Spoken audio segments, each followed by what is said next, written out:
Hey folks, this is Matt once again, and welcome back to another video, another review. And I mentioned this film before when I talked about R.I.P.D. Pain and Gain. Yes, film directed by Michael Bay, starring Mark Wahlberg, Dwayne "The Rock" Johnson, and Anthony Mackie. You also have Ed Harris, Tony Shalhoub.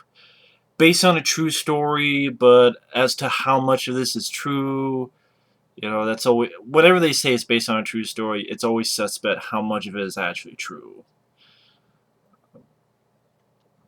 And I remember I saw the trailer to this, and I bashed it. I bashed a good guy on here, Review Teen MB, whose name is Mike.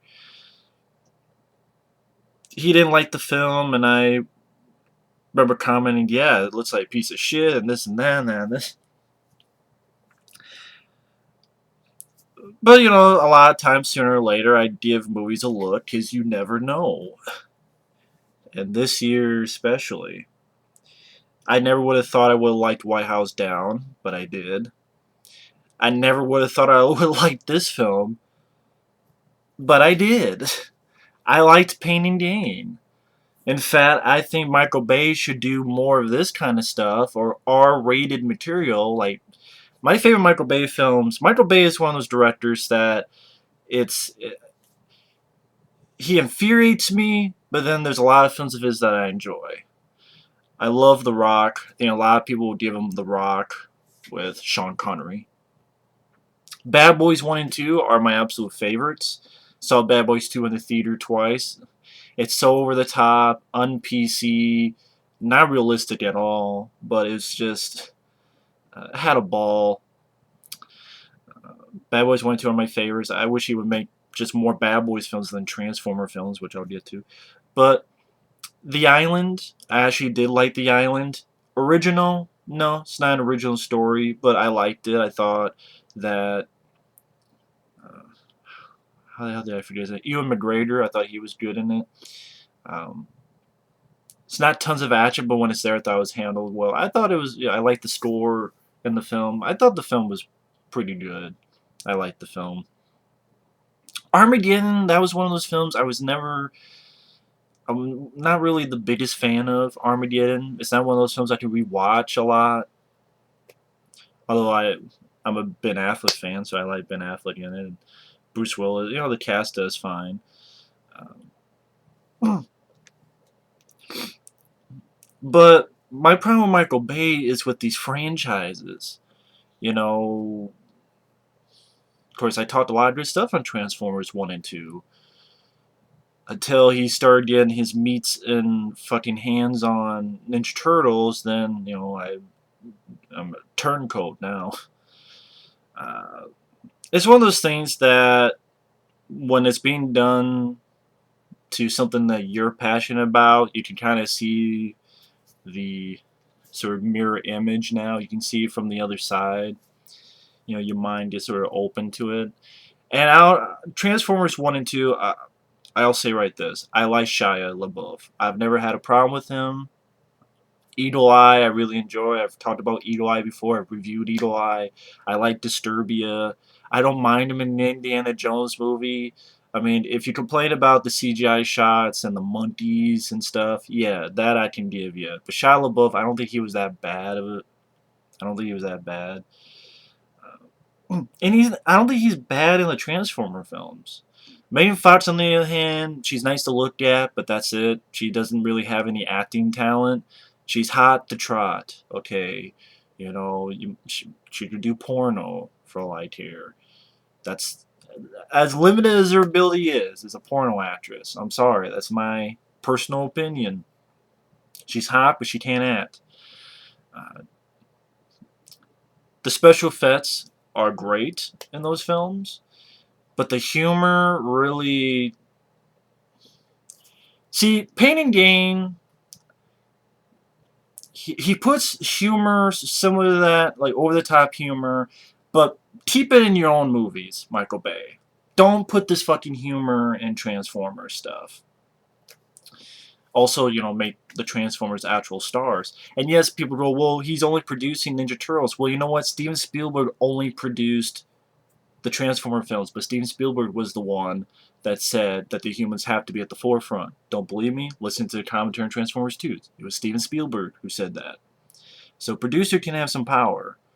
And, he can come in and, oh, well, blah, blah, blah, blah, let's face it, Michael Bay is the biggest name attached to that Ninja Turtle movie, so you can't tell me he has no power at all. And also him producing fucking horror film remakes as well. Yes, I did not mind Friday the 13th, but that's the exception, not the rule. Your Platinum Dunes, stay away from franchises where I'm getting at, Michael Bay. Just stay away. Don't do any more Transformer films. I'm not a fan of Transformers 3. I remember when I first started, I'm like, what do I think about this movie? I'm like it, but I had to fucking re-review it like 3 times because I couldn't get my mind settled on it. And I'm not a fan of Transformers 3. Fucking the humor in all the films, a lot of fucking sucks. I don't need to see Bumblebee pissing on someone's head. I don't need to see pop brownies. Leave that for your own films. Your R-rated films. Bad Boys, this film, leave it for that. Don't put in Transformer films. Because we don't need that stuff in Transformers, and I don't want to see that in the Ninja Turtles movie either. I don't want to see Mikey, getting a mouthful of Megan Fox's titties. Or talking to Raphael about Megan Fox's ass. She, be like Al Pacino, she's got ass! Or she got no ass, or however you want to call it. But, Michael Bay, don't produce horror film remakes. Don't produce Ninja Turtle films. Don't direct Transformer films. Just do your own material. Just this film costs around $20-25 million. And it's not an action film. There's not a lot of action, but it's well shot. It's a well shot film. It's that Michael Bay style. It's well shot. It's a well shot film. The story, it's based on a true story. Again, how true it is. About Mark Wahlberg is this character. His name is Daniel Lugo, who pretty much he's all about fitness. He's a bodybuilder. He's all about fitness. One of his customers is Tony Shalhoub, and he gets this idea of stealing Tony Shalhoub's stuff, like pretty much kidnapping him, making him sign off so that they can have his stuff. And he gets some people. He gets Anthony Mackie, who's another bodybuilder and trainer, and then also in comes Dwayne "The Rock" Johnson as a guy who just came out of prison. He's a born-again Christian, but then he was addicted to cocaine before he got into prison, but now he found Jesus, and then later on in the film he gets addicted to cocaine again. And this is a film that's going to be hard to explain because I think it's a crazy, quirky movie. I think that's why when the film first started, I was really leery on it. I'm like, oh man, I'm sure this is going to be painful because Pain and Gain, I made fun of the film. I hated the trailers. I think the trailers suck for this film. And at the beginning, I'm like, oh god, where are we getting into? But it was around when The Rock came into the picture that I really sort of, its quirkiness kind of made me like the film more and more. And, the film is a bit long in the tooth. It's over 2 hours long. It's a bit too long. But at the same time, as the movie went on, I kind of got more and more interested in the film. I mean, Mark Wahlberg, he plays a cocky asshole, which is like perfect casting. Like Mark Wahlberg, for some reason in this film, as the movie went on, I could deal with him more than Ted. I'm not a fan of Ted. And if I had to be honest, I got more chuckles out of this film than Ted. Ted, I didn't like Mark Wahlberg at all. I thought he was out of place. Just like he's forcing to be funny. But here, I think it's, as a friend of mine said, he's just playing himself, a cocky asshole. So you buy that maybe Mark Wahlberg's like this in real life. So I could deal with him in this film more than other films.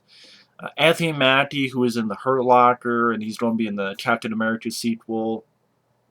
He's a guy who he's been taking steroids, and of course, what do? They make you impotent, and he visits this girl big bone girl that they sort of have a love connection with. Later on, get married. The Rock, Dwayne Johnson steals the show because I thought he was the best part of the movie. He was a lot of fun to watch.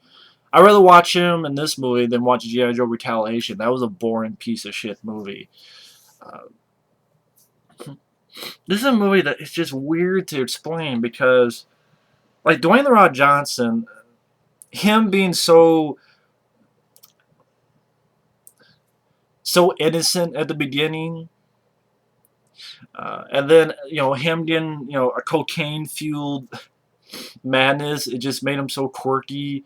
Just some of the lines of dialogue he spit out made me laugh. Like The Rock was a lot of fun to watch in this flick. Because I thought it was going to be like, oh my god, it's going to be like Be Cool or Southland Tales, which I did not like those films. But here he played off pretty damn well, and he's very jacked, built as a fucking truck in this film. I think what helps with this film is that the three guys, right from the beginning, they're idiots, and you know they're idiots, and the movie doesn't force you to like. It doesn't force you, oh, these are poor gentlemen, we must feel sorry for them. It doesn't do that. It doesn't push, oh, we must feel sorry for these guys. No. You're watching three idiots. It's kind of like watching Reservoir Dogs, but if the Reservoir Dogs were all. Reservoir Dogs meets like Trapped in Paradise. Like Trapped in Paradise, Nicolas Cage, they're all idiots. Pretty much they're all idiots. And then you mentioned Reservoir Dogs, which kind of hard to care for any of those characters in Reservoir Dogs because their criminals are ready to kill cops. So you don't really care about the people in Reservoir Dogs, except maybe the actors. So you don't really care about them in a way you're not supposed to, but at the same time the quirkiness kind of like I thought the actors pulled the roles off well. And that's why I like the fact that it's not trying to sucker you into, oh, we must. No, they're painted as idiots from the beginning. They're cocky. And of the three, The Rock is the one that, he's a born again Christian. And just the. I mean, just a point where The Rock has to cook fucking hands that have been cut off because to get the fingerprints off. And because he's fucked up on cocaine, he puts the damn grill outside and he's sizzling. And Mark Wahlberg's like, what the hell are you doing out here? He's like, yeah, that stuff stinks, man. You don't want it in there, man. I'm doing a horrible job. Ed Harris comes into the picture about halfway through the film because he's a private investigator. Because the way the film is you introduce the characters, then Mark Wahlberg and the others attempts to get Tony Shalhoub, and they're such idiots that they fuck up. There's one more where they dress up like these stupid ass costumes. This is a movie that it's hard to review a comedy how kind of weird some of this stuff happens. Like there's a moment where The Rock is standing in this warehouse and he's like, didn't your friend tell you that he had sporting equipment? Yeah, he did. What's the problem? And Rock is staring at the sporting equipment is a lot of sex toys. And The Rock is like, I'm seeing a lot of homo stuff here. A lot. Just the way he pulled it off. I mean, these characters, it's like you're not supposed to like them, but I like the fact that that's kind of the point, is that they are idiots from beginning to end. I mean, hell, Ed Harris says it perfectly at the end, where he goes, that talks about Anthony Mackie and Mark Wahlberg, and Ed Harris says, these two were guilty of everything. They were found guilty on everything except the one they were the most guilty of. And that's for being two of the dumbest, stupid fucks in history. Just the way Ed Harris having Ed Harris say a line like that was, I thought, pretty damn funny. And that just said it perfectly. I'm like, yep. When you have Ed Harris, who is the only person to care about this film, really. But The Rock I like just because I thought he gave a really fun performance. You've never seen The Rock like this before, but at the same time, it didn't make me cringe like Southland Tales made me cringe.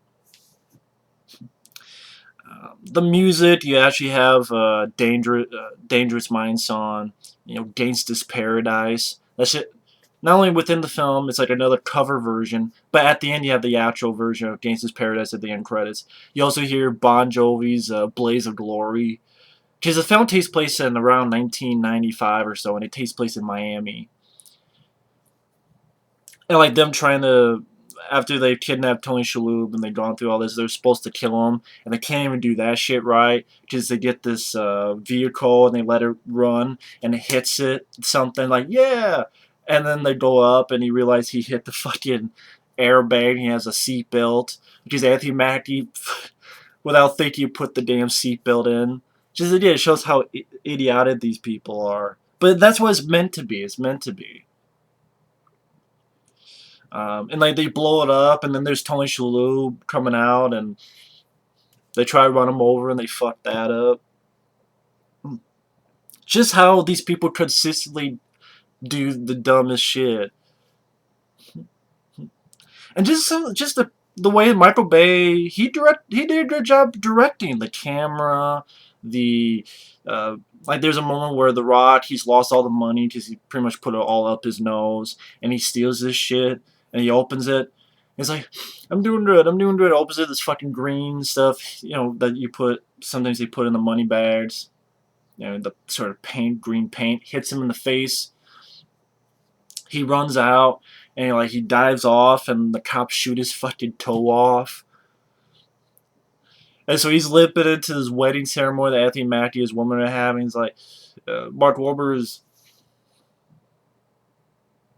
I forget the actual line of dialogue because I haven't seen it enough times to get dialogue. And I didn't write anything. Sometimes I write little pieces of dialogue just so it can be fresh in my mind when I do these reviews. Well, one piece of dialogue, they're trying to find Tony Shalhoub at this motel, and he talks about, hey, The Rock's like, hey, why don't you show me around? Come out here, show me around. You see, this brings bad memories. See, I beat a guy to death with a bat, but see, that was a aluminum. This is a wooden bat. So how about you open that door before I hit your head over that fucking wall back there? I'm like, I thought it was funny. You don't see The Rock like this in a lot of films. I thought that was really funny. Anthony Mackie, he does a good enough job. Mark Wahlberg is pretty much Mark Wahlberg, but an asshole cocky Mark Wahlberg. And I don't know, this one, for some reason, this Mark Wahlberg I could deal more than like The Happening. That's funny, but it's unintentionally funny.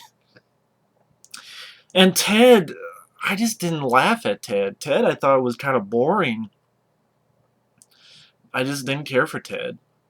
I definitely didn't care for Mark Wahlberg and Ted. But this one, kind of like the other guys, I thought he was a little bit more natural. Again, maybe because this is how he is in real life. But I mean, problems of the film. I mean, of the cast. I mean, even though I say that about Mark Wahlberg, he's not really. If I had to go, who's the least in the cast? That would be him, Mark Wahlberg. I mean, a friend of mine said if it was Dwayne Johnson or The Rock, The Rock and Anthony Mackie. But I'm kind of fine with Mark Wahlberg because he's the one who deserves it the most. And it's like I kind of like the other characters, even though they're dumb and they do stupid stuff. It's like the one I like the least is the one who gets the death penalty. So it's like you don't have to give this dialogue. You don't have to have someone be the complete asshole. So you might as well give it to Mark Wahlberg. If he's going to be the complete asshole, I'd rather have it be him than Anthony Mackie and The Rock.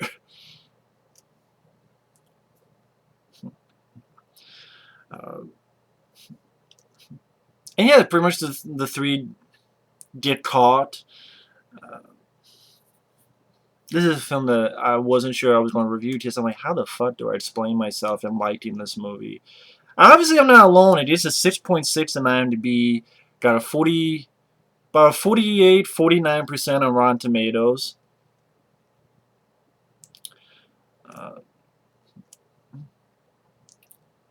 This is one of those films I was really surprised by. I was really surprised by this film. the way the year's been going, this probably would be in my top 10. Because I had no hope for this, and I think it was well shot. It just showed just how cocky and stupid these guys are. Which, to be honest, there are these kind of people in real life who are these cocky and stuff and stupid, and just the way they're playing, they get put into it, and I thought The Rock really stole the show. He was a lot of fun to watch, and it's definitely R rated. Ken Leon, is that his name? Ken Leon or Gion? Ken Gion, not Leon. Ken Gion. He was fine here. He's the Asian guy, because in the Hangover films, he has that over-the-top accent. Like, he has, which really wears thin real quick. But here, Kim Jong is talking normally, and he's only in pretty much one scene. I'm like, okay, put Kim Jong, put him in one scene. Tony Shalhoub, I'm a fan of his ever since the TV show Monk. He did a good job here as this complete asshole. I mean, he runs this deli and he talks down to this kid and this woman, talking about the woman, making fun of the woman's weight, and the kid's like, "What's that on your face? Is it herpes?" And it's like, this is a complete asshole. So maybe that's the thing. It's like, can you really care about any of these characters? But at the same time, the film is not really telling you to care about these characters.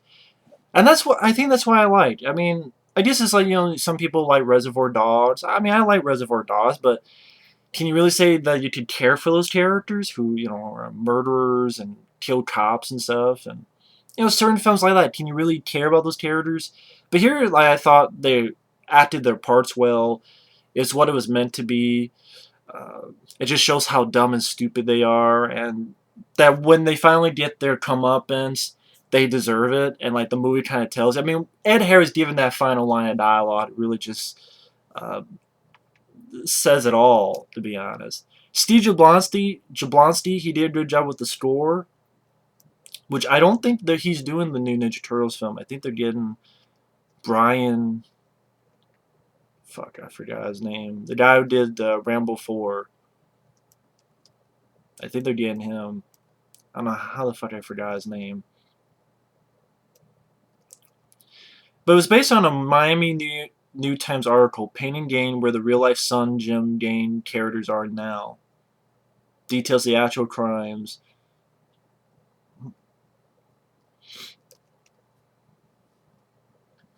And on Wikipedia, they talk about all the differences and stuff between what was happened and what didn't happen.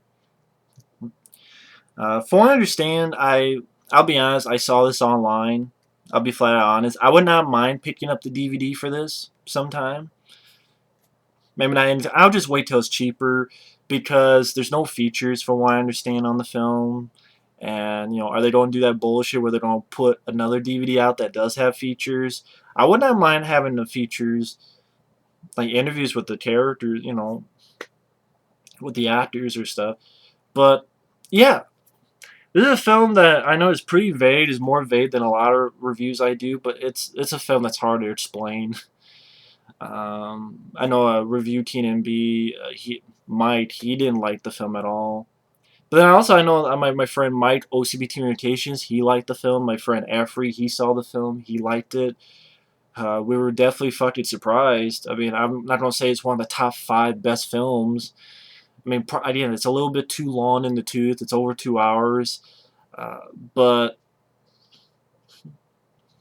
I got a couple smiles and chuckles out of it. It was definitely well shot. For the $25 million, hey, it was well shot. And it was definitely a weird story and weird characters. And The Rock really stole the show. I mean, he's born again Christian. This guy, like, touches him, and, you get the idea. And The Rock just wails on him, just poof, poof. And even like you see a scene in prison, and he just beating the shit out of these people and gets this weight and throws it right at a guy's neck. I'm like, he's kicking more ass in here than G.I. Joe Retaliation. That's fucking sad. He's kicking more ass here in a crime, drama, comedy than fucking G.I. Joe Retaliation. And to be honest, he does a better job here because he's more of a weird, quirky character. And his quirkiness kind of got me more and more into the film. So I'm like, what the hell's going to happen next? What the hell's going to happen next? Yes. But I don't know what else I can say. That's pain and gain. Watch at your own risk. Because you might not feel the same way as I did, but I was definitely surprised. And my main point in this review is Michael Bay just concentrate on stuff like this. I gotta say, I had no hope for this film, but Michael Bay, the next time you do a film that's not a franchise, I'll be a little bit more open-minded. Because, okay, you don't have that humor, put in these kind of movies. Don't thrust in the Transformer films or Ninja Turtle films or whatever the fuck you're gonna do. Don't do that. Okay, you want that? Don't do it in those films. Just concentrate on these films. Stop producing remakes. Stop producing Ninja Turtle films. Stop directing Transformers. Just concentrate on the original R-rated material, or based on a true story, so it's not totally original, but concentrate on this stuff more. Do this stuff more. Get away from Transformers 4. Well, it's already being made with the Dinobots. But and Mark Wahlberg, even though I gave him leniency on this film, I have a feeling that that's going to flip around with Transformers 4. But how do you know? You thought the same way on this film. You're right. You're absolutely right. But I'm not giving Ninja Turtles leeway. I'm sorry. That's one film. That's like the Nightmare on Elm Street remake and the Theme Parade come. That's one of those films that before, after, and since are shit, shit, shit. Anyway, pain and gain. Eat my own words.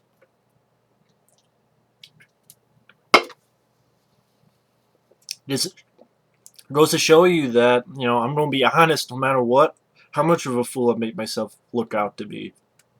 And I don't hate everything. But that's pain and gain. Either way, thanks for watching. Take care. And we'll see you later.